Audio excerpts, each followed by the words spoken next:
So,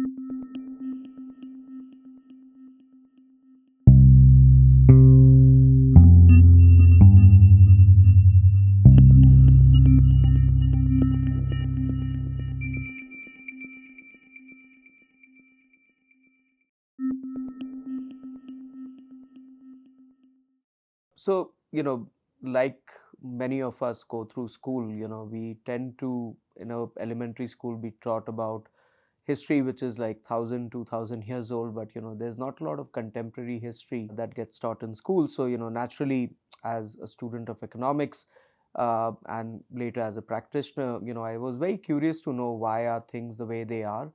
And in my work field, I deal with the Reserve Bank a fair bit. And so I started reading their own history. I mean, the Reserve Bank of India writes its own history. There are 5 volumes to it. But when I started reading it, I was like, why has nobody summarized this, for a more bite-sized, easily digestible amount of content? Because otherwise it's 10,000 pages. So it basically started as a curiosity project.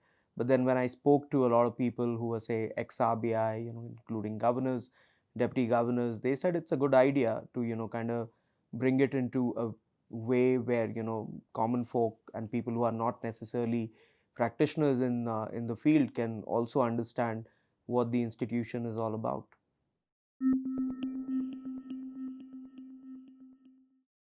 So for me personally, going through the book, it wasn't that I was a subject matter expert. I mean, I literally read the history of the RBI while I was writing the history of the RBI, right? So from that perspective, for me, it was a journey of, understanding the nuances and understanding why the central bank, is the way it is, and how did in various economic issues, that modern independent India kind of faced in the last, say, 75, 80 years, what was the role of the central bank, right? So it's basically looking at the modern Indian economic history, but from the lens of the Reserve Bank of India.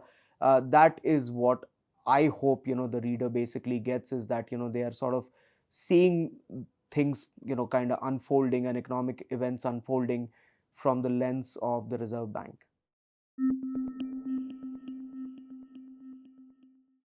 So, maybe three key things that come out. First of all, the Reserve Bank of India, really is among the very few islands of excellence that the government of India has, right? I mean, as we know, that state capacity has always been an issue.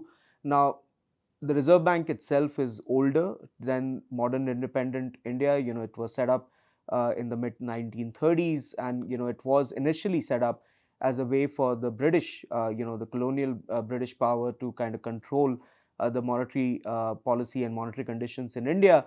Later on, there were multiple roles which were added. So, the Reserve Bank has actually kind of, I would say, a much larger mandate compared to other central banks, and that comes across very clearly. And it has frankly done a pretty good job, over the years, managing this, complexity in economic management. The second key thing that really comes out about the RBI is that it has a tendency to kind of, get more powers, or and kind of go through these processes of economic volatility and a fair amount of turbulence. But then, typically speaking, the central bank gains more regulatory powers, but also tends to not repeat those mistakes. And so from that perspective, the central bank really is a learning by doing institution in the way the policy has been set up. I think the third key thing, one really probably does not appreciate so much, is that the financial sector in India, and obviously the RBI in a way is the keystone on which the entire edifice of the financial system is set up. Uh, India's financial system is far more developed than what our underlying economic development situation is. And so the book kind of, brings out this aspect that the RBI has been fairly forward looking and very, very, progressive when it comes to, adopting technology, adopting, regulations which are in very consumer friendly while growing the sector. So these are some of the aspects which I would say are quite useful to understand when one reads the book.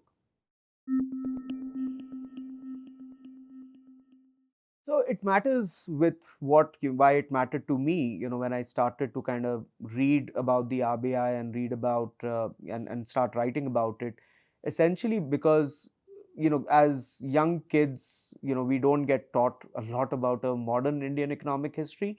And there's almost a movement, I would say, in the last 15 years or so to write more about what has happened to the government, what has happened with the Republic of India, what has happened with the economic side of India, at least from a 50, 75-year lens.